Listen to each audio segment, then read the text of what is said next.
아니고 저의 의도를 다시 한번 되새겨서 오늘은 확실하게 제가 말씀을 도와드리겠습니다. 어딨지? 쌤 요거 넘기는 거요? 이건가요? 이거자. 제가 해드릴게요. 말씀하시면 돼요.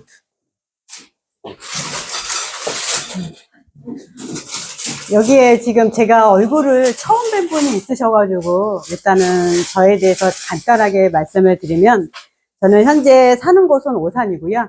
오산에서 거주를 하면서 그 근방인 수원 영통으로 직장을 다니고 있는 직장인으로 있습니다. 직장에서는 지금 현재 상담실장으로 병원에서 일을 하고 있고요. 일단 병원 생활을 한 지는 한 몇십 년이 된 상황입니다. 선생님을 만났을 때가 정확히 이번 달로 1년이 됩니다. 1주년이 되는데, 그 1주년 됐을 때에 2월 달에 제가 처음 선생님을 만나서 정말 멱살반일 때 전화 통화를 한 기억이 있는데요. 숨도 안 쉬고 얘기했던 것 같아요. 도대체 저 어떻게, 뭐부터 해야 되나요? 좀 가르쳐 주세요. 빨리빨리 병원 그만둬야 됩니다. 라는 얘기를 했는데, 지금 생각해보면, 참 조급한 마음에 제 얘기만 했구나. 그런 상황에 선생님 같은 경우는 계속 그냥 잘 들어만 주셨고요. 잘 들어만 주셨는데, 그러면서 저는 나중에는, 그 선생님이 많이 힘드셨겠구나.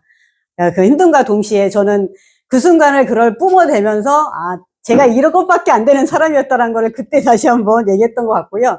지금 지나고 보면은 사실은 좀 많이 제 스스로가 변화됐다고 저는 생각을 하거든요. 그런 부분에서 너무 감사하다고 저는 생각을 하고.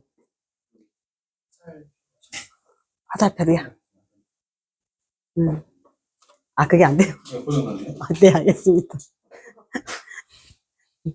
일단은 제가 이 비드스완이라는 이름을 갖게 됐어요. 갑자기 웬 비드스완이라고 얘기를 하실 것 같은데, 스완이란 말씀은 제가 저번 달에 말씀을 드렸죠. 스완이란 말은 백조, 제가 백조 다시 태어났다, 뮤놀이에서 그렇게 말씀을 드렸었는데, 비드는 낙찰하다, 입찰가 해가지고 선생님이 비드스완이라는 이름을 지어주셨고요.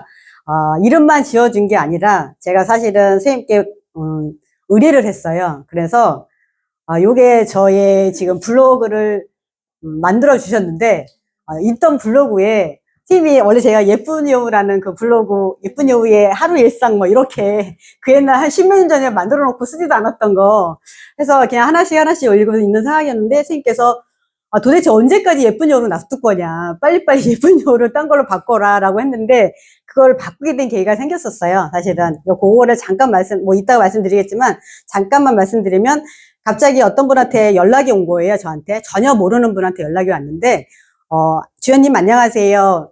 저는 제가 연락을 드린 이유는 나는 다시 태어났다라는 수기를 보고 연락을 드렸습니다 라고 하면서 연락이 왔습니다. 근래에 최고로 존경스러움을 표시한다라고 하면서 연락이 왔는데, 당연히 저는 모르는 분이었죠. 근데 말 그대로 그 수기를 보고 연락한 거예요. 그 수기는 제가 선생님 때 써드렸던 거, 여기 읽어보신 분도 계시겠지만, 나는 다시 태어났다라는 그 수기를 보고서 이런 분이라면 믿고 뭘 할 수 있겠다라는 생각을 했다고 하시더라고요. 그래서 연락을 주셔서 저한테 의뢰하셨던 분이 있는데, 그럼 저는 당연히 이게 너무 신기하잖아요. 이렇게도 생각을 하고 이렇게 연락을 줄 수도 있구나. 이거를 그때 처음 알아서 선생님한테 바로 연락을 드렸죠. 이마지마 선생님 이런 일이 있었어요. 그랬더니, 그러니까요, 블로그 빨리 바꾸랬는데 왜 제대로 안 해놨냐. 엄청 혼났었는데, 덕분에 지금 제가 선생님한테 의뢰를 맡겨가지고 한 작품입니다. 지금 비드스완에서 얘 수완이잖아요.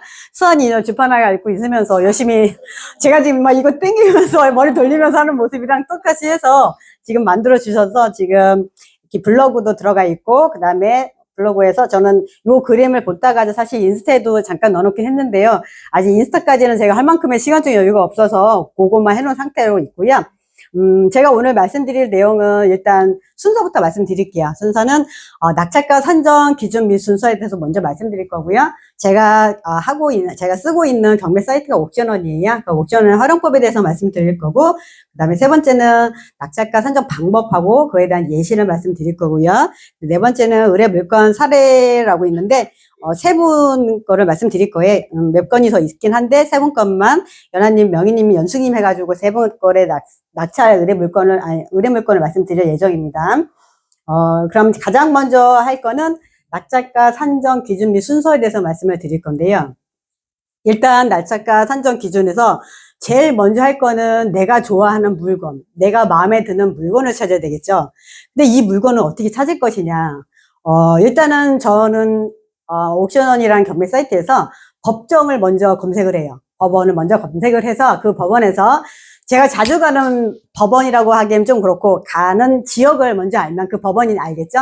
그러면 수원 본원 같은 경우는 제가 이제 수원을 잘 아니까 수원 쪽, 그다음에 화성 같은 경우도 수원 본원이고, 그다음 평택은 수원 본원이 아니라 이제 평택 지원으로 들어가죠. 그런 식으로 제가 아는 지역을 먼저 선정한 다음에 그게 마음에 들면 저는 일정관리에 등록을 해놓는데 그 일정관리 등록이나 이 부분을 또 이따서 말씀드릴 거예요.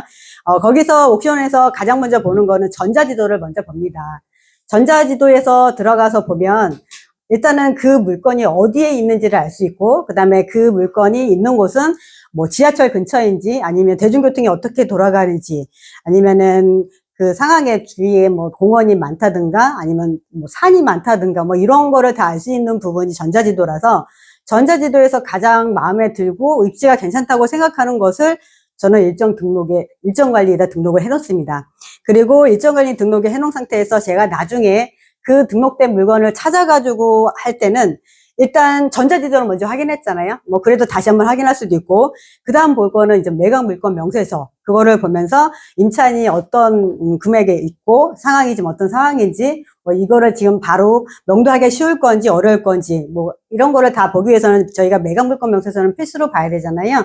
그거를 본 다음에 이제 등기부를 보는데, 등기부 같은 경우는 사실 처음에는 요약본을 봤었죠. 여기 아시는 분들은 얼마 안 되신 분이지만 잘 아시는 니은분 같은 분도 계시지만 그 등기부를 처음에는 잘 읽지 못해요. 뭐 저 역시 이게 뭔 말인지 무슨 소리인지 알 수도 없는 상황이었고 몇 번을 들어도 잘 몰랐었는데, 지금은 이제 등기부 요약본만 보는 게 아니라 상세를 보면서 이 사람의 스토리를, 이 사람이 겪었던 내용을 다 알 수 있게끔 등기부가 자세하게 나와 있고, 그거를 다 읽을 수 있는 사람이 되었다는 거에 대해서는 사실 등기부 강의를 필수로 들어야 된다는 조건이 있죠. 네, 아시는 분들은 다 아실 거예요. 경매에서는 필수로 들어야 되는 게 등기부 강의라서. 그리고 이제는 그 등기부까지 다 한 다음에 캡처가 끝난 다음에는 그 다음 보는 게 이제는 아파트 실거래가 사이트를 확인을 합니다. 거기에서 실거래가 확인을 하면 실거래가에서 아실을 보는 이유는 뭐냐면은 뭐 다른 것도 있지만 그 아실 거래에서 보면 그 아파트 주변 상황이 다 나오잖아요. 지금 재개발 지역이 되고 있는지, 재개발 단계가 어디까지 가고 있는지, 뭐 재건축이 진행이 되는지를 알아보려면 무조건 아파트 실거래가를 볼 수 있는 아실 사이트를 봐야 되고요.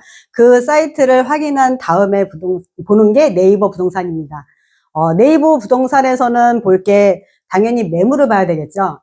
지금 현재 나와 있는 물건이 뭐 5구다. 그러면 5구, 어떤 아파트에 5구면은 그 5구가 현재는 매물이 나온 금액이, 이래서 내가 쓰고 싶었던 것은 2억인데 지금 매물은 2억 3천에 나왔다, 2억 5천에 나왔다.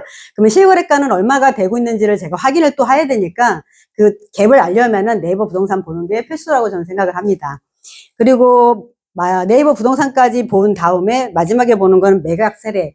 다시 옥션단에 다시 들어가서 매각 사례에 보면 낙찰가가 확인되잖아요. 낙찰가를 확인한다는 것은 지금 현재 기준에 의해서 5구를 본다고 하면, 예를 지금 현재 2월 달이잖아요. 2월 20일경에 5구를 보는데 이 낙찰이 현재 기준에 낙찰이 돼야 되는데 이 금액을 제가 써야 되는데 어떻게 써야 될까가 가장 문제인데요. 그러면은 예전 거를 보면 돼요. 예전 거를 언제다. 예를 들어서 한 달 전이든 2달 전이든 그 아파트 그 거래에 그 평수가 나와 있다. 그럼 완전 땡큐죠. 그거를 유치해서 쓸 수 있으니까. 근데 만약에 그게 없다. 그러면 5구가 없으면 당연히 5구 아닌 걸로 84든 70이든 그거에 맞게 준하는 아파트를 볼 수 있고, 만약에 그 아파트가 없다. 그러면 그 아파트가 없으면 어떻게 해요? 그 주위 아파트를 봐야 되겠죠. 그래서 그 현재 시세를 읽으면서 2달 전에 상황과 예를 들어서 6개월 전에 한번 낙찰됐었다. 그러면 그 낙찰된 그 시대에 그거를 들어가서 다시 실거래가를 보는 거예요. 그러면은 그 사이에 갭을 알 수가 있죠. 우리 현재 입장에서는. 그러니까 그런 부분 때문에 사실은 매각사례 낙찰가 확인하는 게 가장 중요하고요. 가장 중요한 상황에서 제가 이제는 그 다음부터는 설명을 드릴 게 뭐냐면은 제가 옥션원 활용법을 아까 잠깐 말씀드려 말았는데, 옥션원 활용법에서 일정관리에 등록한다고 그랬었잖아요. 일정관리에 등록을 해놓은 상태에서, 보면은 되게 많이 돼 있을 거예요. 딴 분들도 많이 돼 있는데, 날짜가 오늘 제가 만약에 집에 가서 쓴다, 챌린지를 한다. 그럼 언제 날짜를 해야 될까요, 제가? 열흘 뒤에 해야 될까요? 한 달 뒤에 해야 될까요? 챌린지를? 챌린지는 최대한 가까운 날짜 하는 게 좋아요. 오늘이 한 날이다. 그럼 내일이나 모레, 내일 모레. 왜냐, 그러고는, 사람이 되게, 물론 여기 되게 많이 똑똑한 분 많이 계신 건 아는데, 저는 그렇게 많이 똑똑하진 않지만 열심히 노력하는 적인데, 오늘 한 거를 내일 모레고 이틀 뒤고 3일 뒤까지는 기억이 나지 있을 것 같아요. 아, 그날 내가 구리시에 어느 아파트를 했었지? 이렇게. 근데 이거를 열흘 뒤에, 20일 뒤에 생각하려면 내가 그날째 뭘 했을지 기억이 안 나요. 그쵸? 원래 요 나이 때도 그렇지만 요즘에 또 애기 엄마들은 애기 놓고 난 사람들은 뒤에 돌아서면 또 다 까먹기 때문에 필히 2, 3일 내로 해가지고 그거를 내일 모레 알아볼 수 있게끔. 그래서 꼭 지금 매각길 며칠 안에 차이를 볼 수 있는 챌린지를 오늘 해서 2, 3일 안에 볼 수 있는 결과를 그렇게 하는 게 좋고요. 그리고 저는 이제는 이따가 뒤에도 다 이렇게 제가 캡처해서 말씀을 드릴 건데, 일정 관리 메모란이 있어요. 지금 제가 쓰는 거는 옥션원이지만 스피드 옥션을 많이 쓰시는 걸로 알고 있는데, 거기다 아마 이게 다 있을 거예요, 이 시스템이. 일정 관리에다가 제가 예상했었던 낙찰가를 그대로 복사해서 붙여놔요. 그러니까 그 복사해서 붙여놓은 이유는 일정 관리에 제가 알람을 설정을 해놓잖아요. 그러면 제 핸드폰으로 연락이 와요. 그 다음날 12시, 1시 이전에 낙찰되는 순간 저한테 딱딱 뜨거든요. 그러면 예를 들어서 오늘 했는데 제가 내일 날짜를 했다. 그럼 내일 날짜에 저는 기다리겠죠. 12시, 1시 이전에 내가 타격 몇 번으로 2738을 했는데 왜 메시지가 안 올까? 이 메시지를 기다리는 재미가 상당히 설레지 않나요? 저는 엄청 설레거든요. 그때 설레면서 그 시간을 기다리면서 하면 그 알람과 함께, 사실 제가 일의 특성상 좀 뭐를 PC를 볼 수 있는 상황이 안 돼요. 왜냐면은 되게 공개적으로 이렇게 큰 화면이 있어가지고 그거를 저만 볼 수 있는 게 아니라 옆에 직원도 볼 수 있고 왔다 갔다 하는 환자들도 볼 수 있는 상황이라서, 그거를 제 맘대로 옥션에 들어갔다 네이버 부동산 들어갔다, 이거는 병원에서는 사실 상당히 죄송한 일 아닌가요? 왜냐면 그분한테 제 시간을 낸 건데 그걸 파는 거잖아요. 근데 그러고서 제가 페이를 받는데 그 시간에 이게 딴짓이잖아요. 딴짓을 하고 있기에는 너무 죄송해서 사실 그러지는 않고, 옥션원까지 못 들어가도 적어도 카톡은 볼 수 있잖아요. 그럼 카톡에 알람이 딱 뜨잖아요. 그러면 카톡으로 그때부터 보는 거예요. 제가 올렸던 맨날 보잖아요. 올렸던 거를 보면서, 나 이거 썼구나. 이거에 낙찰이 됐네? 2% 차이 났네? 플러스네, 마이너스네. 낙찰이네, 폐찰이네. 근데 이 시간이 그 바쁜 와중에도 되게 기다려지면서, 이 시간이 왜 안 오지? 12시 됐는데 왜 아직도 안 되지? 이렇게 되는 거예요. 저만 그런 거 아니죠? 근데 저는 이런 부분에서는 사실은 이 알람 설정이 저한테는 되게 뭐랄까, 기다리는 시간과 함께 되게 설레면서 빨리 뭐가 잘 됐으면 좋겠다라고 생각하는 게 제 스스로 막 잘 되겠다 생각하는 기를 물어주는 느낌. 이해하시겠어요? 잘 될 거야. 이번에 붙을 거야. 막 이러면서 혼자 그러고 있는 행복감에 젖어 있어서 그렇게 있고요.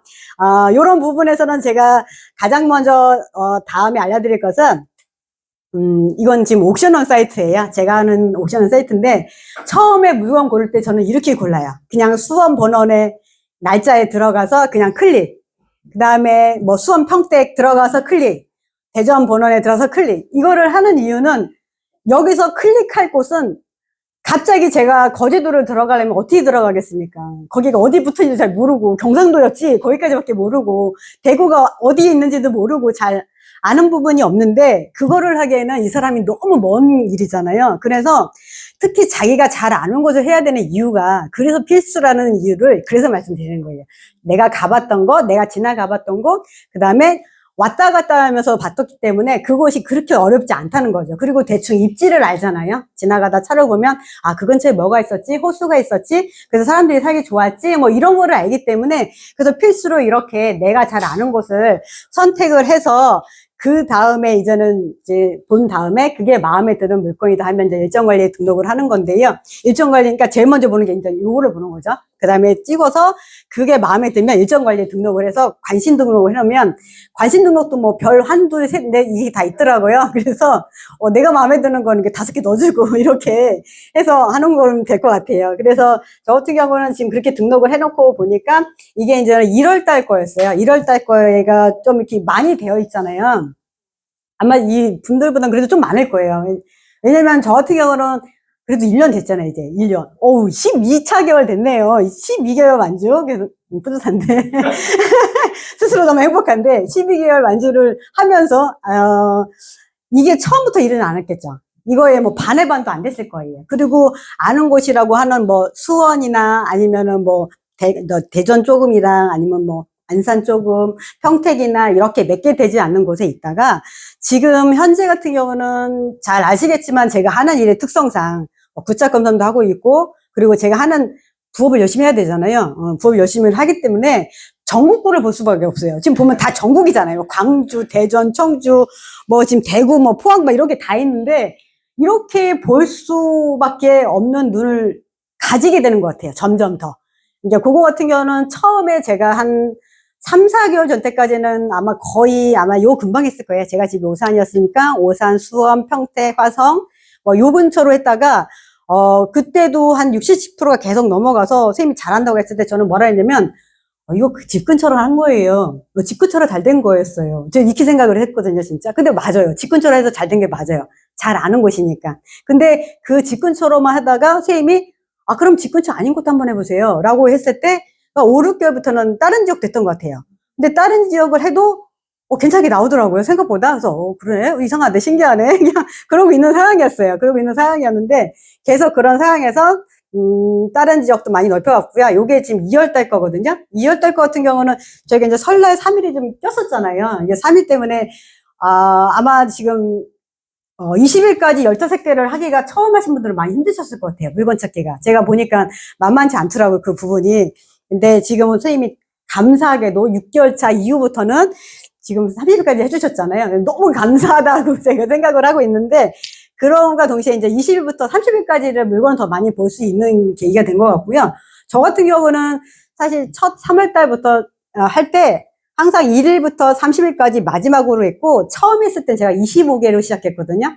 한 달에 25개를 하는 거였어요, 챌린지를. 근데, 처음에 진짜 빡셌던 것 같아요. 지금 생각해보면, 강의 멱살반하고 등기부를 들면서 직장 다니면서 그 다음에 이걸 25개 완주하고 지금 생각해보면 감회가 너무 새로운데 그 시간이 있었으니까 지금 제가 있겠죠. 지금 너무너무 행복한 시간이었는데 지금은 현재 15개잖아요. 이제 그런 부분에서는 더 많은 괜찮은 분들을 함께 모시자는 마음으로 쌤이 그렇게 15개를 해주신 것 같고요.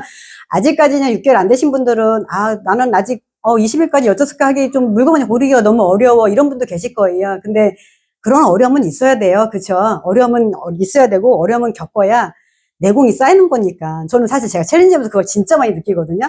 그런 부분 때문에 챌린지를 제가 지금 현재 12개월 차 지금 완주를 하고 있지만 선생님이 항상 24개월 노래한 이유를 저는 지금은 알 것 같아요. 왜냐면 제가 지금 12개월이 딱 되고 나니까 선생님은 말씀하세요. 6개월만 돼도 괜찮지 않냐라고 얘기할 때 저는 거기서 브레이크를 걸었어요. 아니요. 6개월 아니에요. 그분 더 있어야 돼요. 그 느낌이 제가 들거든요. 근데 제가 12개월 딱 되고 나니까 20개월하고의 차이가 엄청 많이 느끼는 거예요. 그게, 그러니까 물론 1, 2개월 차이는 20개월이면 하늘 같다는 생각 들잖아요. 근데 저도 하늘 같아요. 아직도 저 나피디님 계시지만 저런 분 행부님 계시고 뭐 여러분 계시잖아요. 지금 건부님도 계시고 그런 분들 보면 진짜 하늘 같은 선배님이라는 생각이 절로 나와요. 그 말이. 근데 그게 6개월 때랑 마음이 달라요. 그 생각하는 마음이. 그래서 저는 제가 12개월을 하고 있지만 24개월을 해야 되는 게 맞고 또 중요한 건 제가 24개월 제가 완주를 당연히라고 얘기하는 거 선생님 되게 싫어하는데 저 무조건 할 건데요. 24개월 무조건 한 뒤에는 자동으로 하지 않을까요? 저는 이렇게 생각을 해요. 제 스스로가 그 시간에 뭐 할 거야? 맨날 이거 했었잖아요. 그러면 앉아서 이거 해야지. 그 남은 시간에 갑자기 제가 이런 사람이 갑자기 딴 사람 만나서 밥 먹고 술 먹고 놀겠어요? 이거 못할 것 같아요. 원래 그런 상황도 아니었지만 이렇게 하는 게 습관이 되고 2년을 습관을 그렇게 들였으면 그 시간이 그걸 안 하는 게 이상했을 거예요. 이제 저는 그 시간이 아마 24개월이라는 타이틀을 딱 적어 놓으신 게 사람이 변화하는 시간이라는 것도 생각을 하고요. 정말 1년 전에 저랑 지금 현재 저 김주환이라는 사람을 볼 때는 완전 딴 사람 같아요. 저는 제가 그거를 너무 많이 느끼기 때문에 저는 사실 이 순간에 지금 이렇게 서 있는 것도 너무 감격스럽고 행복하고 뭐 그런 상황입니다. 뭐 앞으로도 계속 그렇게 살 건데요. 일단은 그 다음에서 낙작가 선정 방법하고 예시를 제가 드릴 건데, 이 낙작가 선정 방법이라고 하면 아까 제가 잠깐 말씀드렸는데 그거를 제가 지금 예시를 하나씩 다 드릴 거예요. 왜냐면 그래서 어떻게 하는 건데 라고 얘기를 했는데 그 얘기를 제대로 안 했다고 하시니, 근데 사실은 시간이 없어서 못한 것도 있어요. 저번에 4분이나 했었잖아요, 강의를. 근데 4분의 강사가 하시는데 그거를 이것까지 이렇게 넣기에는 너무 방대하잖아요. 그래서 제가 사실은 자른 것도 있는데 오늘 덕분에 선생님이 한 번 더 주셔가지고 오늘 열심히 제가 하고 있겠습니다. 그래서 첫 번째 지금 제가 한 거는 입찰가가 지금 지금 최초죠. 최초 신가인데 지금 17억 5천짜리예요. 지금 서울 성동구 옥수 삼성 아파트 들어보셨나요? 저는 사실 잘 몰라요. 근데 잘 알게 된 계기는 저번 달에 옥수 극동 아파트를 선생님이 저한테 의뢰하셨어요.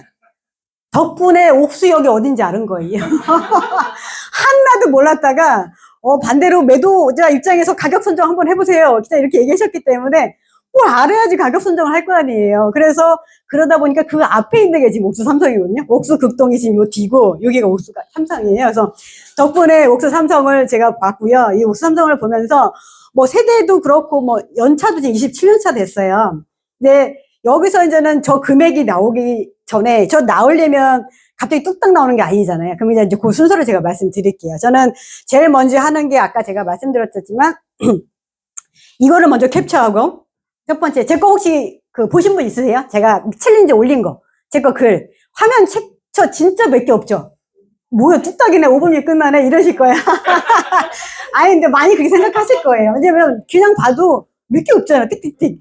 딴 사람들은 막 너무 많잖아요. 근데 몇 개 없지만 저는 사실 제 나름에는 일목요연하게 좀 썼다고 생각을 하거든요. 지금 보면은 동부 집업 이렇게 본원, 그 다음에 건축물 개요 넣고 주위 환경 넣고 입자가를 넣는데 몇 개 없는 상황에서 요거 캡처하고 그 다음에 볼 게 이제는 매각 물건 명세서 본다 그랬잖아요. 그거 보고 그 다음에 볼 게 이제 등기부, 등기부까지 이제 캡처하고 그 다음에 넘어갈 부분이 바로 요거 아실 아파트 실거래가에 들어가요. 아파트 실거래가에 보면은 제가 32평 예, 지금 4,129세대고 최고가가 1월 달에 23억 3천 찍었다라고 나왔잖아요. 저렇게 나와 있으면 많이 감사한 거죠. 저것도 아예 없는 경우가 더 많으니까. 그러니까 일단은 저렇게 나와 있다라는 거 알면 되고, 그 다음에 이제 뭐 전세가, 월세까지 나와 있고요. 지금 올라간 추세가 지금 보이잖아요. 지금 막 하늘로 찔르고 있잖아요. 지금. 서울은 뭐, 우리 주부씨 항상 말씀, 계집도 팔면 안 된다. 이런 말씀도 하셨잖아요. 네. 그 이유가 있는 거예요. 지금 쭉쭉 올라가니까. 그러니까 그런 상황에서 요거를 아파트 실거래가를 본 다음에, 그 다음에 보는 게 이제는, 실거래가에서는 그 주위 사항이 다 보이겠죠? 아까 말씀드렸다시피 그 주위에는 뭐 재개발 지역이 있다, 거기 뭐 리모델링, 극동 같은 건 리모델링 된다, 안 된다, 말이 좀 많았던 아파트인데, 그런 부분까지 다 볼 수 있으니까, 아파트 실거래가를 꼭, 아파트 실 사이트를 꼭 이용하길 바라고요. 그 다음에 보는 거는 저희 내부 부동산을 봐요. 내부 부동산을 보면은, 실거래가가 아실에 나오지만 여기도 나오지만 중요한 건 여기서는 이제 매물값이 나오겠죠. 매물을 이 매도자들이 얼마를 원하는지. 물론 저 매물이 23억이라서 23억이 고스란히 주고 여기 살 사람 있나요? 아무도 없죠. 절대 없죠. 그러니까 그 부분에서 얼마나 내고를 할 수 있는지는 또 봐야 되니까 이제 그런 부분을 보고, 그 다음에 이제는 내부 부동산을 다 봤다 하면 마지막에 보는 게 지금 제가 여기 써있죠. 매각 사례를 봐요. 여기는 이제 옥션은 다시 들어가서 마지막 매각 사례. 근데 요 매각 사례 하기 바로 전에 보는 게 여기 보면은 주의사항을, 주의 환경을 봐야 돼. 주위 환경에 뭐가 어떻게 있는지를 보려면은 그 사이에 다 보고, 네이버 부동산에서도 그 물건을 찍으면 왜 그 부동산 아줌마들이 이렇게 쭉 써주잖아요. 근데 거기 안 나오는 것도 많아요. 그쵸? 안 나오면은 네이버를 열심히 뒤져가지고 네이버 블로그를 또 올리는 사람들 있잖아요. 그럼 그 블로그 또 열심히 뒤져가지고 이제 거기에서 주의사항에 이런 게 있구나. 그렇게 해서 제가 해부님 거를 낙찰을 시켜드렸던 건데, 그런 부분을 열심히 잘 봐야 주위 환경에 어떤 일이 벌어지고 있나를 저희가 알 수 있기 때문에 요거를 잘 보시면 되고요. 지금 여기서 이제 매각 사례를 본 다음에 보면 이렇게 막 별표가 이렇게 있잖아요. 별표. 이렇게 별표가 막 있잖아요. 이렇게 별표를 본 거는 제가 이 물건을 보고 있었다는 거예요. 아무 생각 없이 넣지 않고 항상 보고 있었기 때문에 그러니까 제가 서울을 볼 수밖에 없는 사람이 됐잖아요, 이제. 서울에 당장 30평, 40억짜리 집을 못 사도 그런 분이 저한테 의뢰를 하기 때문에 전 제가 저걸 안 볼 수가 없어요. 그래서 제가 지금 사실은 뭐 금호현대 같은 경우도 제가 본 물건이고요. 지금 보면 다 있는 이유가 그래서 지금 별표가 쳐 있는 건데요. 요런 부분에서는 낙찰가를 제가 이제는 정한 이유는 아까 말씀드렸다시피 지금 매각사례에서 보면은 매각사례 지금 같은 아파트가 없잖아요. 이럴 땐 되게 애매해지는 거죠. 같은 아파트가 없으면서 이제 이 매각일이 잡혔다. 그러면 어떻게 할 거냐고 제가 아까 여쭤봤잖아요. 그럴 경우는 방법은 제가 얘기했잖아요. 유출을 해야 되잖아요. 예, 다른 아파트, 그 근처에 있는 아파트를 유출할 수 있고, 아니면 이 자기가 원하는 그 매도 가격에서 얼마를 갖다가 쓰느냐에서가 이제는 그게 제의 몫인데, 그래서 그 시간이 오래 걸리는 거예요.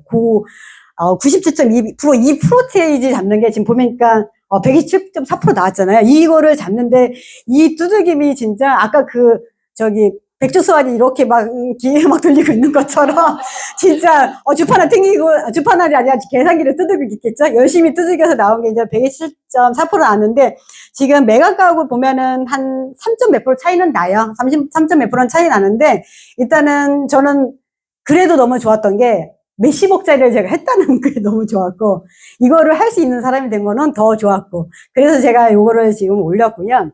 지금 서울에만 사실은 제 고객이 있는 건 아니잖아요. 그렇죠? 다음 물건 같은 경우는 경기도 화성시 잘 아는 곳일 거예요. SK파크. 저도 지나가다 오다가다 많이 봤던 곳. 오다가다 많이 봤던 곳은 이렇게 프리테이지가 달라져요. 아까랑은 차이가 아주 적죠. 1점 몇 프로거든요. 그러니까 이게 그래서 제가 오다가다 본 곳을 해보라고 얘기한 게 많이 봤던 곳. 사실 되게 중요한 것 같아요. 이게 제가 처음부터 60, 70%가 나왔던 이유가 이거였던 것 같아요. 왜냐면 전 낯선 거를 아예 해보지도 않았거든요. 그때는 그 지역이 어딘지도 모르고 그냥 오로지 수원, 화성, 뭐 동탄, 오산, 평택, 고금방 그쪽 부분만 했었기 때문에 제가 이렇게 꼭 근처에 있는 걸 먼저 해다라고 말씀을 드린 이유가 이런 것 때문에 그랬던 것 같고요. 지금 보면은 뭐 입찰도 뭐 25명 시기나 들어오셨잖아요. 지금 뭐 보면 만만치 않잖아요, 지금. 그러니까 지금 상황이 좀 만만치 않은 상황이에요. 그렇죠? 잘 아시겠지만. 그러니까 이것도 똑같이 제일 먼저 볼 거는 아까 캡처 하면 한 다음에 넘어갈 게 이제는 아실로 넘어가면 되는데 여기도 지금 평수를 잘 봐야 되잖아요. 25평이고 그다음에 뭐 매도 잘 나오고 있잖아요. 실거래가 잘 나오고 있고 그다음에 그 전세 월세 잘 나오고 있고. 그러니까 여기 지금 꺾어기 올라갔다가 내려서 지금 올라가는 추세잖아요. 그러니까 이런 거를 저는 뭐 잘 보시고 계신다는 걸 제가 알고 있어요. 왜냐면 지금 여기 너무 잘하시는 분들이 많이 계셔가지고, 뭐 지금 80%가 막 넘잖아요. 그래서 하여튼 그런 분들이 계시기 때문에 잘하시는 건 아는데, 일단은 요 부분 다음에 이제는 똑같이, 여기 보면은 이제 매매. 본인이 원하는 가격이 나왔죠? 본인이 원하는 가격이 요거랑, 그 다음에 아까 그 값을 쓰면 되는데요. 지금 마지막에는 매각사례를 보면, 매각사례 같은 경우가, 다행히도 같은 평수가 나왔어요. 1월 6일 해서 여기 밑에 보이시죠? 5월 달이었어요. 25년 5월 23일. 작년 5월이었죠. 물론 차이는 좀 많이 나요. 기간 차이는. 그러면 저는 기간 차이 날 때는 어떻게 하냐. 이 시대에 실거래가를 들어가는 거예요. 이 시대에 실거래가를 들어가면 이 시대에는 저 값이 맞는지. 지금 보면은 5억 8천이었잖아요. 25년 5월에. 같은 평수가. 같은 평수가 아니라 34평이다. 죄송해요. 34평이고 얘는 25평이잖아요. 그러면 이때는 25평이 없었잖아요. 그럼 25평 어떻게 유치할 거냐고. 34평에 들어가서 그 34평의 실거래가랑 25평의 실거래가를 유치하면 돼요. 그 갭을 짜지는 거예요. 물론 그 갭이 갑자기 오늘 뚝딱 해가지고 내일 낙찰 이렇게는 안 된다라는 거 너무 잘 아실 거예요. 근데 그런 부분에서를 미리 계속 보시면 여기서는 가액이 이렇게 됐으니까 이 차이가 이만큼에는 차이가 있겠구나. 그래서 가격 선정이 나올 수 있는 거예요. 그래서 지금 현재 나온 가격이 제가 95.1 해가지고 5억 1,300이었고 그다음에 여기는 5억 500이었죠. 5억 5에서 94.7에서 한 1점 몇 프로 차이로 이제 낙찰이 된 상황이 되는 건데요. 그러니까 이런 부분을 지켜가면 될 것 같아요. 근데 네, 말씀해 주세요. 지금 되게 중요한 질문 지적했어요. 제가 주님한테 궁금했던 게 네. 분석적으로 합니다. 어떻게 했었냐면 저 시대 때 1년 전에 낙찰되는 가격과 그때 실거래가의 비중 차이가 있어요. 네네. 이거를 퍼센트로 바꿀 수 있죠. 10% 차이라든지 아니면 20% 차이라든지 경매가랑 바꿀 수 있어요. 그 지역이. 1년 후가 됐는데 대체로 대다수의 대단지 아파트들은 이 갭 차이가 유지됩니다. 이것도 되게 여러분이 여러 오, 친구들 감사해요. 몰랐네, 그거는. 네네네. 그래서 이제 일괄적인 것들이 있죠. 1년 전에 얘가 낙찰되는 거랑 그다음에 실제 실거래 되는 거랑 한 20% 차이가 났네. 그럼 사람들이 계속 경매로는 이 가격에 가져와야 돼라고 생각을 하고 있는 거잖아요. 근데 이게 1, 2년이 지나도 변동이 없이 그대로 가고 다른 데에도 비슷하게 적용되는 것까지는 제가 데이터로 검토를 해놨어요. 근데 궁금한 건 뭐냐면 이걸 일괄적으로 적용을 하면 제가 지금 주연이한테 제일 신기해하고 놀라운 거는 1% 이내로 들어오게는 못 만들어요.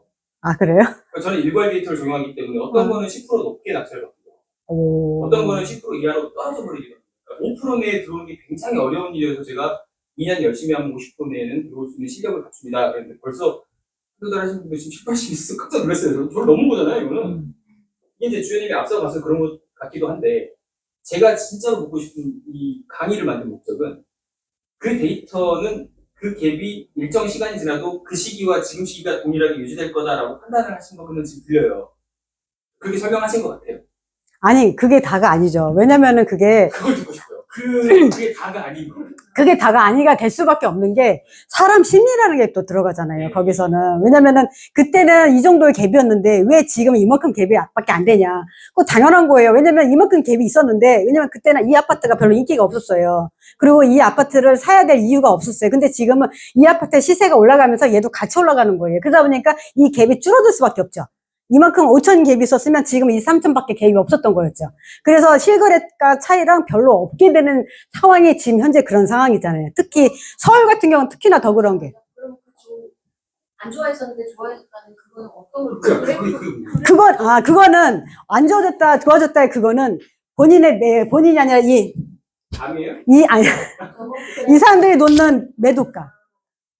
매도가를 보면 이 사람들이 내가 이것만큼을 받아야 됐다 생각하는 건 이 사람들이 더 잘 알아요. 내 집은 지금 5억밖에 안 되는데 5억 8천원 내는 건지 나는 지금 5억 8천 아닌 6억 이상을 받아야 되는지는 이 사람이 더 잘 안다고요. 매도하려고 하는 사람들이. 그렇기 때문에 그 시세를 읽어야 된다는 얘기지. 이 사람 마음은. 전에 매도 호가와 지금 매도 호가가 달라진 차이. 그러니까 매도 호가는 사실은 그때는 모르겠죠. 매도 호가가 안 나오니까 실거래가로 유치하는 거고 그 실거래가에서 이거를 유치하려면 이 매도에서 이 금액이 이렇게 올라간 거는 실거래가가 올라갈 수밖에 없으니까 지금 이게 올라간 거잖아요. 그래서 그게 차이가 있는 거죠. 이해되셨을까요? 네. 그래도 이해되는데 감이잖아요. 감이 그쵸. 좀 있어야 되는 건 맞죠. 거죠, 이게. 예, 이따가 하다 보면 감이 계속 나올 거예요. 그 감이 어떻게 나왔는지 제가 봐도 신기한 감이 있더라고요. 그러니까 요거에서 그냥 이렇게 데이터로만 보기에는 많이 아쉽죠. 사실은. 흡족이 될 수가 없어요. 데이터로는. 데이터가 적응이 안 되는 게 있기 때문에. 이게 제가 말씀드린 것처럼 그게 사람의 마음이 보여야 되거든요. 그러니까 저 지역이 좋아진다는 게 지금 호가가 올라간 걸로 저 사람의 마음이 돼가지고 지금 유출을 한번 해본 거잖아요. 그러니까 지금 잠깐 나왔던 단어 중에 어떤 단어가 있냐면 내가 내놓고 싶은 집 가격이 지금 5억대 초반에 팔리고 있는데도 난 6억이야 7억이야 이렇게 내는 사람들이 많아지고 있다는 걸 봤다는 거잖아요. 그렇죠. 그러니까 저거를 느끼는 것까지는 자료 해석인데 저걸로 가격을 산정하는 건 감인 거네요. 그러니까 결국은. 그런가요? 맞죠? 감이 좀 들어가야 되겠죠. 아니, 원칙은 없어요. 거기서 제가 유출을 하는 건 맞아요. 왜냐면, 나 같으면, 이 정도는 돼야 내가 흡족하겠다라는 마음으로. 그리고 또 하나 제가 또 말씀드릴 게, 제가 처음에, 3월 달에 왔었고, 작년 3월에 처음 와서 인사한 다음에, 6월 달에 왔을 때 사료발표를 하라 했었어요. 제가 그때 70몇 프로 해가지고, 선생님이 이렇게 선물을 해주셨거든요. 핸드크림을. 그때 받으면서 사례를 발표를 하면서 뭐라고 그러셨냐면, 선생님께서, 어떻게 그렇게 높은 뭐가 나왔냐라는 걸 발표를 하래요. 그래서 어떻게 나왔을까라고 생각을 해보니까 제가 사심이 별로 없었던 것 같아요. 사심. 그러니까 여기서 내가 저거를 해가지고 5천을 남길 거야. 이 생각이 아니라 그냥 이 추세에, 이 아파트에, 이 시기에 여기는 5천 못 남겨. 여기는 2천밖에 안 남겨. 그러면 거의 실거래가랑 차이 없어 라고 생각을 하기 때문에 제가 더 많이 되지 않았을까라고 지금 생각해보니까 맞는 것 같아요. 근데 사심이라는 거는 어쩌면 또 여기 계신 분들도 이제 낙찰받아보신 분이 계시겠지만 제가 사실은 낙찰 받으려고 한 건 아니고 낙찰 받기 위해서 연습을 했던 거였잖아요. 그래서 사심이 안 들어갈 수도 있었다고 생각을 해요. 근데 제가 만약에 진짜 지금 당장 뭐 내일 모레 저기 수원 법원 가가지고 저 집을 내가 사야 되겠다. 그러면 거기서 사심이 플러스 될 수도 있죠. 요것은 좀 알 수가 없는 그런 상황이라는 생각이 들더라고요. 지금 지나고 보니까 사심이 덜 들어갔다라는 걸 제가 지금 느낄 수 있었던 것 같아요. 그래서 더 의뢰해야겠다는 생각이 드는데요. 하나한테 질문이 네네네. 사심이 없게 했어요. 네. 그래서 실거래 시세가에 가깝게 가는 거 이해돼요. 여기까지. 그리고 그게 본인만의 어떤 사람의 마음을 읽는 그 재능이 활용된 것까지는 알겠는데 그렇게 되면 넘겨버리게 되거든요. 넘길 수도 있겠죠. 그러니까 그렇죠. 낙찰가가 있으면 그건 5%를 제가 상한선을 정해서 플러스 마이너스 5를 정해놓은 거는 네네. 실력이라고 봤기 때문이거든요. 근데 본인처럼 사심 없이 생각을 하면 5 밖으로 넘어갈 수가 있어요. 높게 낙찰이 되거든요. 아예 더 많이. 근데 주연님은 지금 높게 낙찰된 케이스가 작년에 120건 정도 보면 없어요. 많지 않죠. 그게 궁금한 거예요, 저는. 왜 오버슈팅을 안 할 수 있느냐. 사심이 없게 하는 거예요. 그건 잘 모르겠네, 저도. 왜 그렇게 했을까? 오늘 거 여러분. 이거 결국은 아니, 그거 아니에요. 이거 없는 것 같은데요. 일단은 그래서 이게 지금, 요거는 지금 세희님이 갑자기 제가 했던 거를, 블로거를 버리면 이렇게 놀려놓으면서 놀래가지고 있었던 건데, 지금 보면은, 여기도 좀 차이가 나잖아요. 여기 한 3점 몇 프로 차이 나거든요. 근데 사실 저는 3점 몇 프로가 해도 좀 속상해요, 사실은.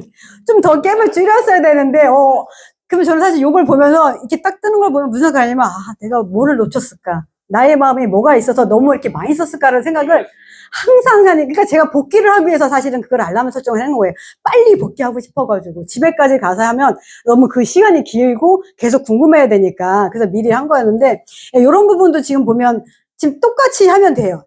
지금 아까 말씀드린 캡처 화면 들어가고, 물론 잘 모르는 지역 있잖아요. 한 번도 안 가본 곳이죠, 여기가. 그러니까 잘 모르는 지역을 아시려면 또 나머지 하나하나 다 한 다음에 보면은 이제는 아실. 지금 이제 계속광고 때니까 잘 아실 거예요. 아실에서 똑같이 뭐 전세나 매매 계약 그거 확인하는 거 보고 지금 보면은 여기는 집이 뭐 이렇게 아니잖아요. 그쵸? 좀 그냥 그런 상황인데 일단은 그런 상황에서 그럼 사실 전세가랑 별 차이가 또 없다라는 것도 보이실 거예요. 그쵸? 요런 부분에서는 아시면 될 것 같고 대신 좀 금액이 좀 이렇게 올라간 거를 보면 제가 한 거보다는 좀 올라갈 수 있게 받을 수 있겠다라는 거는 유추할 수 있을 것 같고요. 여기서 보시면 또 다시 매매가를 보면 본인이 받고 싶어 하는 거 보면 2억 4천, 3천까지 이렇게 나오는 거를 보고 확인하고 그 다음에 저런 게 있기 때문에 제가 생각하는 가격대는 이 정도 선이면 괜찮겠다. 1억 한 8,100 정도면은 실거래가에서 약간 미흡하고 네이버 최저가가 뭐 1층 가격이니까 얘는 그래도 5층하고는 좀 많이 다르잖아요. 그런 부분에선 차이가 있기 때문에 지금 보면은 1억 3천 정도, 1억 7,300 정도 해가지고 차이는 한 3점 몇 프로 차이가 났는데요. 여기서 이제는 이게 똑같은 걸 또 말씀드릴 게 이거를 제가 본 게 편전언니 거를 본 거였어요. 편전언니 거를 보고서 그러니까 제가 지금 되게 좋은 걸 하고 있잖아요. 부적검사 되게 좋은 것 같아요. 전국 온 곳을 다 보기 때문에 제가 모르는 걸 다 찝어주시잖아요. 그거를 보고서 제가 봤는데 이제 편전아님이 이제 단톡에 올리셨더라고요. 선생님이 그걸 올려주시니까 주연님 저는 이거 잘 아는 곳인데 저는 이렇게 못했는데 주연님 어쩌고저쩌고 막 썼길래 제가 사실 그분 생각해서 따로 연락을 드렸어요. 개인톡으로. 근데 그분이 제 기준은 잘했어요. 왜냐면 그분이 78점 몇인가, 그러니까 차이가 몇 프로 안 났어요. 1, 2%, 2% 이내였거든요. 편자라님이 더 잘하신 거예요. 저보다. 제가 이렇게 말씀을 드리긴 했는데, 그런가요? 그냥 그러고서 했는데, 사실은, 물론 낙찰도 중요해요. 낙찰도 중요하지만, 폐찰에서도 그 1, 2% 사이 안에 들은 것도 잘한 거 아닌가요? 저는 그것도 엄청 잘했다 저는 생각을 했기 때문에, 그래서 엄청 잘하셨다고, 저보다 더 잘하신 거예요. 제가 이렇게 말씀을 드린 기억이 있네. 이 아파트가 지금 그런 사례고요. 지금 보시면 그것도 뭐 똑같이 지금, 해서 하면 되고, 그 다음에 제가 이제 요거는 이제 마지막으로 했는데 2월 20날 거더라고요. 엊그저께죠. 2월 20날 오광주님을 제가 얼굴은 모르겠네요. 오광주님이 하신 거를 제가 보고서 한 거였어요. 예. 근데 이거를 보면 사실 요 뒤에는 제가 안 했는데 이게 지금 네이버 최저가가 2억 2천 나왔고 실거래가 2억 6,900 나왔잖아요. 근데 지금 2억 2천에 낙찰 받았잖아요. 제가 쓴 금액도 2억 200 정도 한 100몇십 차이인데 이거 저는 사실 그분이 뭐 사실 제가 먼저 하잖아요, 이거를. 2월 20이면 2월 20날 하지 않잖아요. 이거 계획이 있었으면 아마 이거 했었으면 그거는 됐을 것 같은데 이것으로 해고도 많이 남았을 것 같다는 생각을 제가 하면서 되게 지금 저 행거 같은 경우는 좀 나이 차이가 별로 없었지만 얘 같은 경우는 한 몇천 남겼을 것 같은 그런 물건이라서 제가 그냥 한번 추가로 한번 넣어본 것 같아요. 지금 뭐 사실 몇천 지금 2억 2천 넣어가지고 몇천 남긴 건 엄청 잘하는 거 아닌가요? 이런 물건 찾는 게 진짜 어려운데 지금 봐보세요. 경성부터 구미예요. 구미가 어디쯤인지 사실 잘 모르는데 찾다 보니까 다 나오더라고요. 그러니까 국적검사를 하면서 근데 세대도 보세요. 1558세대예요. 그러니 매물도 그렇고 엄청나게 뭐 하여튼간 되게 잘 나가는 아파트였어요. 지금 준공도 뭐 9년 차면 뭐 신축이잖아요. 이 정도면. 그래서 되게 살기도 이 정도면 괜찮고 여러 가지로 부터 학교도 근처로 뭐 도보 초중고가 다 도보로 가능한 곳이고 해서 너무 괜찮은 아파트 치고는 가격도 많이 저렴하잖아요. 2억대면 2억 1천, 2천이면 그래서 괜찮다라고 생각하고 나중에 매도를 해도 엑시트 때도 너무 괜찮게 잘 될 거라는 생각을 했기 때문에 제가 요거는 사례로 넣었던 것 같습니다. 그리고 그 다음에 말씀드릴 내용은 제가 이제는 의뢰물건 사례를 말씀을 드릴 건데요. 첫 번째가 이제 실전 3기 연하님 의뢰물건이라고 있는데 제가 실전 3기예요. 실전 3기 동기생이 제가 작년 해서 5월 5명이 있었거든요. 5명이 있는데 그 5명이 다 합류했어요. 지금 현재. 다 합류해서 챌린지를 하고 있고, 물론 한 분은 지금 안식년이라서 해외로 가실 거라서 했는데, 지금 연하님 같은 경우는, 아버님이 어제, 발인이었어요. 그래서 오늘 못 오셨어요. 되게 많이 오고 싶어 하는 분인데, 일단은, 못 오신 상황이었지만, 예, 이분에 대한 물건 말씀드릴 거고, 두 번째는 강남 명예님이라고 아주 제가 새롭게 알게 된 강남에 사시는 분이시고, 세 번째는 영수님이라고 해서 제가 이제는 이 세 분 거를 안내해 드릴 건데요. 첫 번째가 강남이 아니라 연하님 의뢰 물건이에요. 연하님 의뢰 물건인데, 사실 이분이 이제는 날짜가 2월 3일이 되기 전에, 저희가 20 며칠 날 때 저기 했었죠. 그 티타임 했었죠. 저번 달에. 그때 했을 때 저한테 지나가는 말처럼 했었어요. 이거 들어가려고 하는데, 라고 얘기를 해서, 사경보를 좀 줘봐라, 라고 얘기했을 때, 그냥 좀 편하게 그냥 줬어요. 뭐, 맨날 보는 동생이기도 하고, 그냥 무료로도 전 무료라고 얘기는 안 했지만, 제 마음에는 그냥 해도 상관없다라는 생각으로 했는데, 중요한 건 이거를, 여분이 못했어요. 지금 보면, 지금 118.53 나왔고요, 매각이. 제가 120.2였거든요. 그래서 1점 몇 프로로 낙찰이 된 거예요. 근데, 이분이 못한 이유는, 이분이 집을 팔았어요. 집을 팔았는데 집을 팔고 잔금 시점에서 그 사이가 얘가 나와요. 그 사이가 얘가 이게 완납이 뭐지? 그 마지막 그 매각 결정되는 그날까지 했을 때 돈이 완납을 다 해야 되는데 그 시가 날짜가 부족해요. 날짜가 부족해서 하려다가 도저히 막 이러더라고요. 그래서 그러면 집이 이거 하나만 있는 게 아니니까 나중을 미루자. 여차하면 뭐가 더 문제된다. 그래서 그냥 수습을 했지만 제가 볼 때는 저는 연하님이 너무 좋아했던 물건인데 여기서 제가 아까 말씀드린 신기가 나왔다고 얘기했던 건 뭐냐면은 지금 이 아파트가 28평이에요.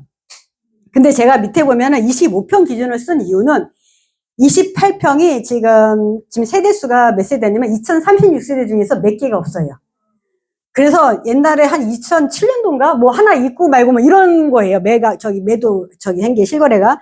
그러다 보니까 이제는 이 값을 어떻게 책정을 할까를 제가 많이 고민을 했겠죠.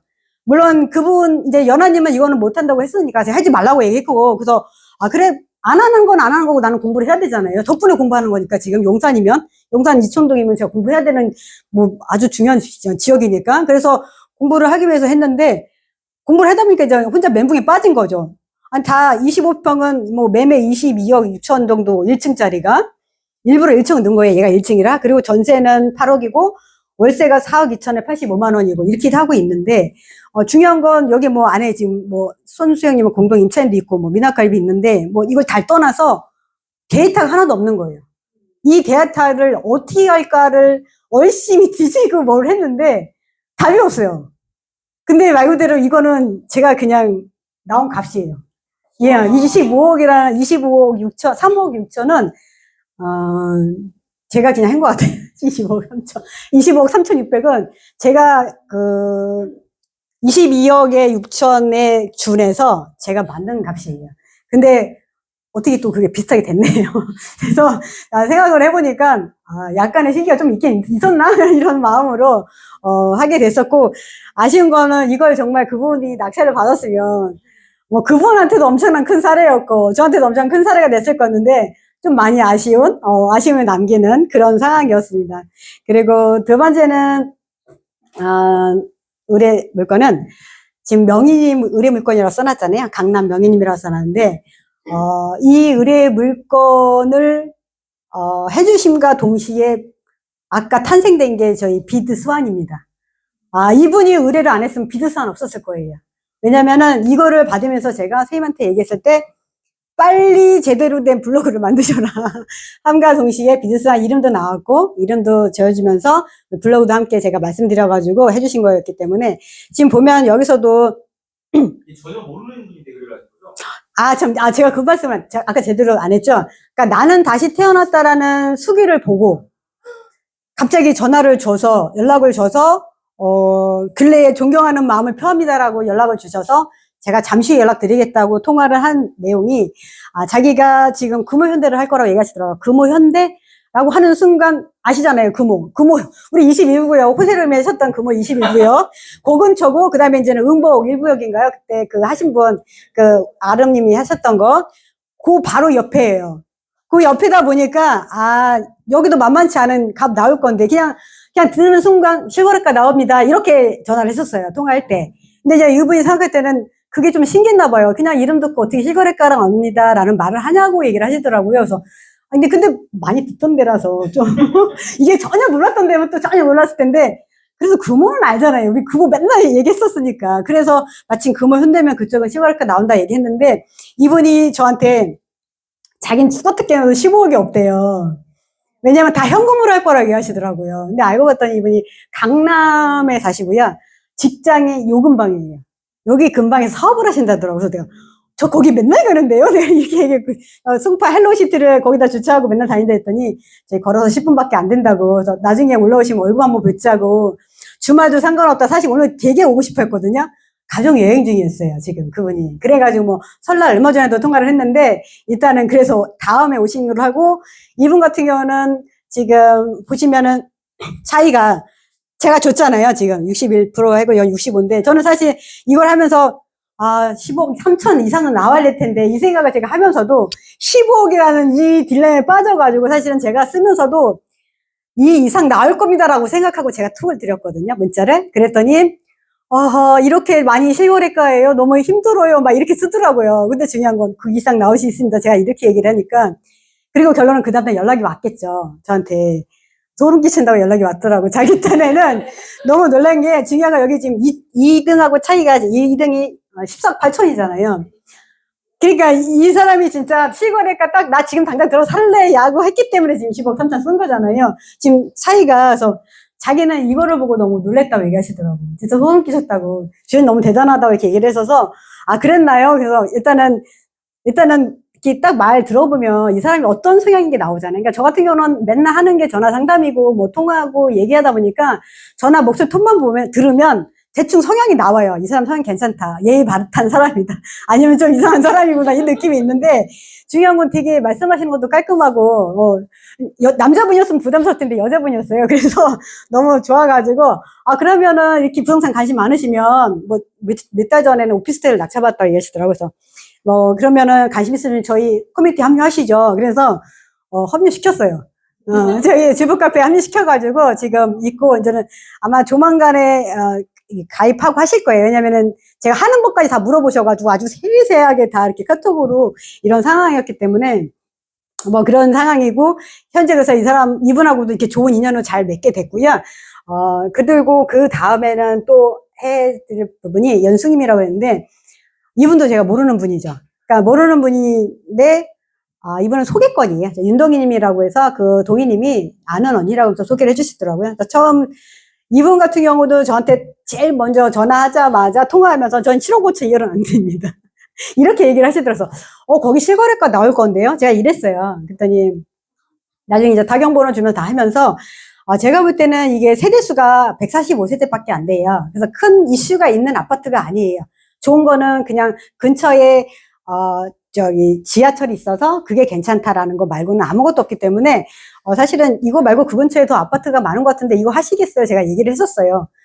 근데도 이거는 본인이 하시는 게 아니라 딸이 이번에 결혼할 건데 2달 뒤에 그때 살기 위해서 실거래로 할 건데 이렇게 탁탁탁탁 긁어도 7억 5천이 안 나온다고 얘기를 하시니 결론은 제가 이제 이 값을 드리면서도 아마 그 이상 될 겁니다라고 제가 얘기를 했어요. 이것도. 그랬더니 그 이상 됐는데 지금 보면은 1하고 2잖아요. 7억 6천. 그 다음에 7억 6천 5백이 1이고 제가 3등이었다고 얘기하더라고요. 그래서 이 부분도 자기도 엄청 놀랬다고 전화가 또 와서 뭐 덕분에 아기가 결혼을 했는데 이 집이 생각보다 처음엔 되게 좋았는데 자세히 보니까 안 좋은 거지. 그래서 갈까 말까를 고민했었다고 얘기하더라고요. 나중에는. 그래서 우리 물건하게 사랑을 빠지면 안 된단 말이 그래서 나오는 것 같아요. 처음엔 너무 좋았는데 생각해보니까 아닌 것 같아? 뭐 이런 느낌으로. 그래서 뭐 현재는 지금 요 상황에 본인께서는 다른 아파트 알아보시고 있다라고 얘기를 하셔서 요거는 이렇게 마무리된 상황이고요.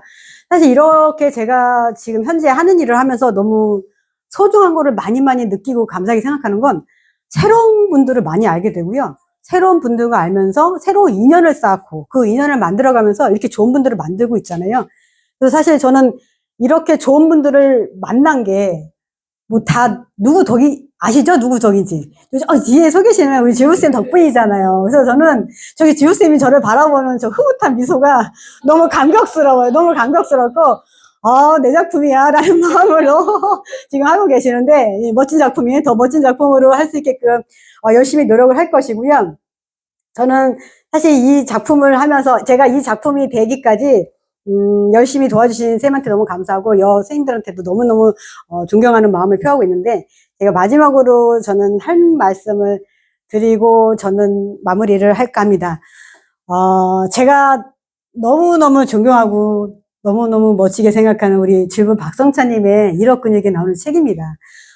이 글을 한번 제가 읽어보겠습니다. 오늘을 버티면서도 즐겨야 한다. 과거는 지났고 미래는 오늘 즐긴 결과로 만들어진다. 내가 만나고 싶은 사람을 만나기 위해 오늘의 편지를 잘 써야 한다. 즐거움 없이 희생만으로는 얻어지지 않는다.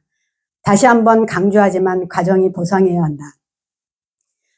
저는 사실 오늘을 버티면서도 즐겨야 한다는 이 말이 과정이 보상해야 된다는 말이 왜 이렇게 저는 이렇게 가슴에 와닿는지 모르겠어요. 지금 생각하면 저 글귀를 읽을 때마다 이렇게 눈물이 핑핑 돌고 가슴이 먹먹해지고 막 울컥울컥 하는데 어제도 저거를 하는데도 막 눈물이 나가지고 막 이랬는데 그냥 항상 저는 버텼던 것 같아요. 오늘을 그냥 버티면 되지. 오늘 버티면 내일은 좋아질 거야. 오늘 힘든 시기가 지나면 내일은 행복할 거야 라는 생각을 항상 하면서 있었던 것 같아요.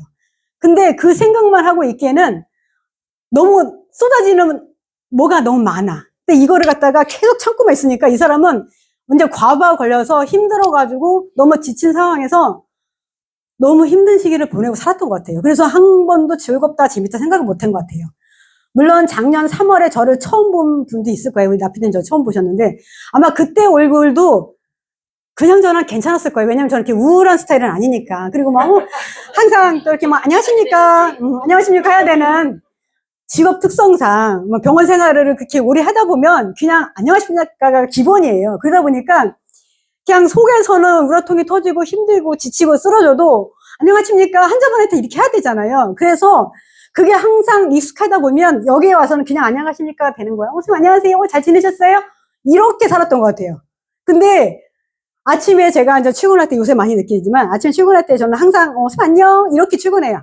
안녕. 근데 그게 예전에도 그랬어요. 안녕. 근데 안녕하고 이렇게 인사를 했는데 그 다음에 오시는 선생님 얼굴이 선생님이 아니라 원장님의 얼굴이 이런 얼굴을 딱 보면 제가 힘이 쭉 빠지는 거예요. 그러니까 나름 에너지를 쭉 끌어서 왔는데 우와 하고 왔는데 그 힘든 얼굴 딱 보는 순간 힘들다.